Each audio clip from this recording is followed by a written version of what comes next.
Halo semuanya, selamat datang di segmen analisa. Kembali kita update terkait dengan kasus Subang. Tahapan yang benar-benar membuat kita sangat lelah sebenarnya karena ini adalah proses pembuktian teman-teman. Kita update adalah beberapa hal terkait yang pertama adalah mengenai sidang pra-peradilan.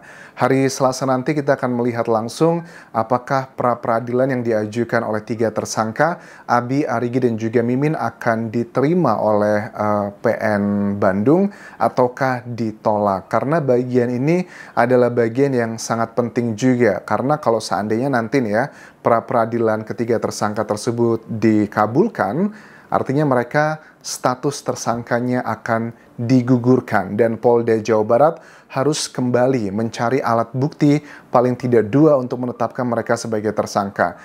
Alat bukti itu sekali lagi bahwa dalam dunia hukum ada 5. Keterangan saksi, keterangan ahli, keterangan terdakwa, petunjuk, dan juga surat. Tapi kalau seandainya bahwa alat bukti 2 hal yang harus dikumpulkan untuk menetapkan satu orang tersangka memang sudah sah dan juga meyakinkan, sudah dikumpulkan oleh Polda Jawa Barat, artinya bahwa ketiga tersangka ini harus dilakukan penahanan. Mengingat pasal yang mengancam mereka ini adalah pembunuhan berencana, hukuman yang maksimal itu adalah antara hukuman seumur hidup atau hukuman mati. Jadi kalau aku lihat ada beberapa keterangan dari kuasa hukum dari versinya Danu ataupun juga versi Yosep CS, mereka semua sama-sama yakin bahwa mereka sudah berada di jalan yang tepat dan akan memenangkan versinya masing-masing. Apalagi dari kuasa hukumnya Yosep ya, yang sangat percaya diri bahwa mereka melihat ada potensi yang sangat kuat, katanya mereka akan memenangkan pra-peradilan. Tetapi jujur ini juga sangat dibantah oleh kuasa hukumnya Danu.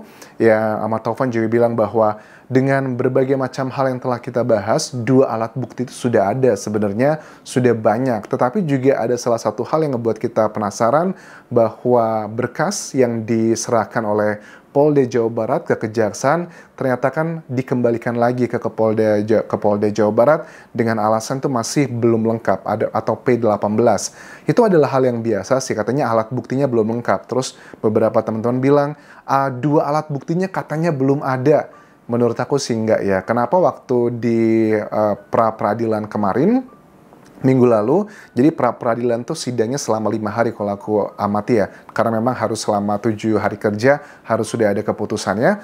Di pra-peradilan kemarin pada saat Polda Jawa Barat memberikan pemaparan kepada hakim bahwa kenapa 3 orang tersebut ditetapkan sebagai tersangka, memang alat buktinya apa aja. Kalau aku rangkumkan di sini, yang pertama adalah alat bukti dari keterangan saksi yang berasal dari keterangan Danu. Dia adalah sebagai salah satu bagian dari pelaku. Dia mengatakan semua hal bahwa Yosep, Abi, Arigi, dan juga Mimin bersama Danu di malam 17 Agustus menuju 18 Agustus 2021 melaksanakan perannya masing-masing. Itu sudah 1 alat bukti.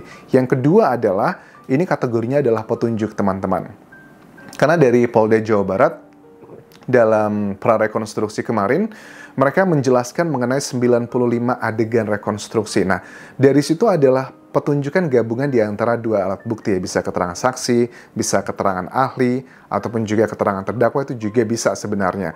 Dari sini, pada saat dilakukan rekonstruksi dengan 95 adegan tersebut, banyak yang berkesesuaian. Bahkan kalau dibandingkan nih dengan misalnya keterangannya dokter forensik, bahwa dikatakan tidak ditemukan jejak DNA miliknya Amel di bagian belakang rumah. Wah, ternyata cocok nih sama keterangan Danu bahwa ya memang Yosep menurut Danu membopong Amel lewat pintu depan. Sementara dari belakang itu adalah Ibu Tuti aja. Kemudian ada beberapa teman-teman yang membahas di video liveku semalam, anjas kan Danu yang membopong juga, tapi kan ada luka kayak seretannya Bu Tuti gitu, yang katanya ada yang mengatakan itu terbaring atau terlentang atau tertelungkup. Itu memang betul teman-teman, ada luka tersebut mungkin itu adalah bagian dari diseret, tapi kan kita tidak tahu secara detailnya karena Bu Tuti itu kan posisi berangkatnya dari kamar mandi menuju pintu belakang menuju ke mobil Alphard, itu kan ada proses yang cukup panjang. Mungkin aja di bagian pertama sampai pertengahan Bu Tuti itu mungkin diseret dengan posisi tertelungkup. kemudian di tengah perjalanan tertelentang atau sebaliknya, karena kan kita tidak melihat bagian secara utuh, dan Danu pada saat rekonstruksi yang lalu kita kan melihatnya hanya di bagian setelah sudah mendekati area mobil Alphard tersebut. Karena katanya teman-teman kan bilang di kakinya Bu Tuti itu kayak ada bekas luka seretan yang dia ini kayak tertelungkup. Ya bisa aja itu terjadi di bagian dalam rumah. Kan kita tidak melihat secara detail. Maksudku adalah itu teman-teman. Terus juga dari 95 adegan ini yang sudah berkesesuaian satu sama lain, yaitu adalah kategorinya sudah petunjuk sih teman-teman. Karena dalam pra-peradilan itu tidaklah membahas mengenai materi persidangan. Setuju. Tetapi untuk menunjukkan bahwa alat buktinya apa aja, seperti pertanyaan dari kuasa hukumnya Mimin. Kami itu mau mengajukan pra-peradilan karena kami belum menemukan ada statement resmi dari Polda Jawa Barat, dua alat buktinya apa saja. Berbeda dengan kliennya Rohman Hidayat ya, yang Yosep dikatakan bahwa Polda Jawa Barat sudah tegas tuh mengatakan ke Yosep bahwa dua alat bukti yang menjadikan dia tersangka adalah keterangan Danu, which is keterangan saksi. Yang kedua adalah dua noda merah di bajunya Yosep, itu which is adalah keterangan dari dokter otopsi atau keterangan ahli. Itu sudah clear, jelas. Makanya dari Rohman Hidayat pun tim kuasa hukum mereka tidak mengajukan pra-peradilan untuk Yosep karena sudah clear. Tetapi untuk Mimin, Abi, Arigi, mereka belum clear gitu. Memang dua alat buktinya apa aja? Kok kesannya hanya dari Danu saja?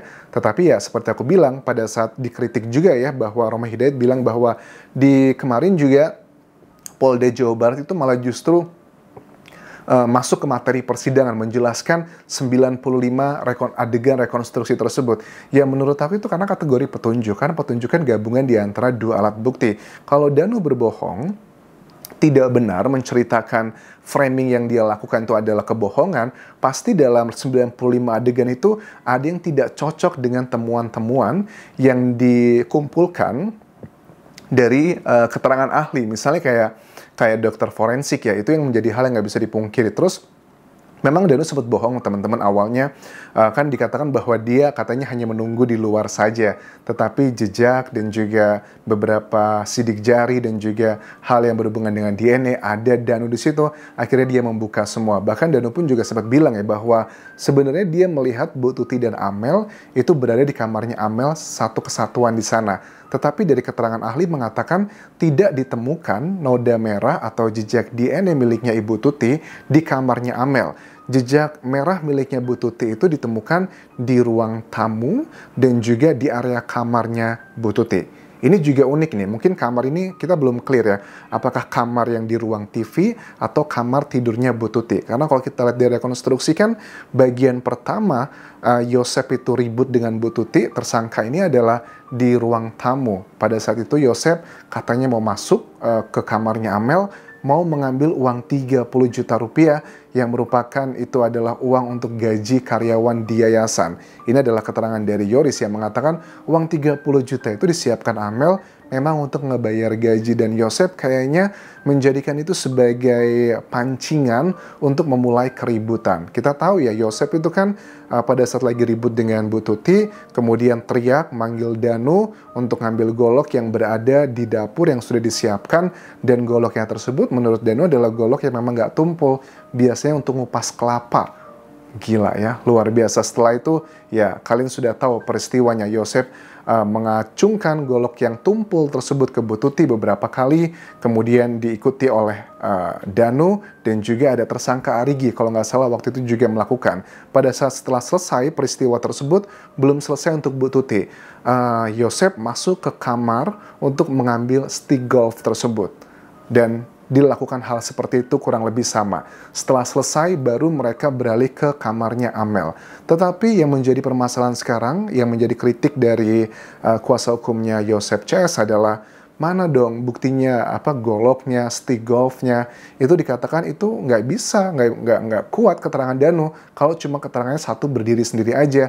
salah besar. Karena Golok dan juga Stigov walaupun tidak ditemukan itu tidak masalah. Karena selama kasus ini kita lihat dari banyak kasus pembunuhan, selama ada keterangan ahli yang sudah difoto-foto ya dari kedua korban, itu kan bisa menganalisis bahwa sebenarnya ini lukanya bekas tipikal Golok kah atau luka karena Stigov. Jadi itu sudah bisa dijadikan keterangan ahli yang nanti akan dijadikan sebagai alat bukti. Keterangan Danus 1, keterangan ahli 1 itu sudah fakta. Karena dalam dunia hukum, untuk mengkategorikan satu hal itu fakta kalau ditunjang dengan 2 alat bukti. So, ini proses pembuktian akan sangat menguras logika dan cara berpikir kita semua, terutama adalah para pengacara yang akan beracara nanti dan juga jaksa yang akan mewakili penyidik, dan mudah-mudahan juga untuk hakim yang dalam pra-peradilan ini bisa melihat kasus ini secara utuh yang seharusnya tidak ada alasan untuk menerima pra-peradilan yang diajukan oleh Mimin, Abi, dan juga Arigi karena menurut mereka belum ada 2 alat bukti tersebut. Menurut aku sih, ini sudah ada 2 alat bukti tersebut. Terima kasih sudah menonton, sampai ketemu lagi di video berikutnya. Kita akan terus update kasus Subang hingga nanti tuntas, hingga nanti para tersangka. Ya, kita mencari kebenaran lah. Kalau memang pada kenyataannya mereka tidak bersalah, ya itu adalah hukum di Indonesia. Karena di Indonesia kan apapun yang tidak terbukti dalam persidangan itu dianggap tidak terjadi. Jadi harus hati-hati. Sampai jumpa.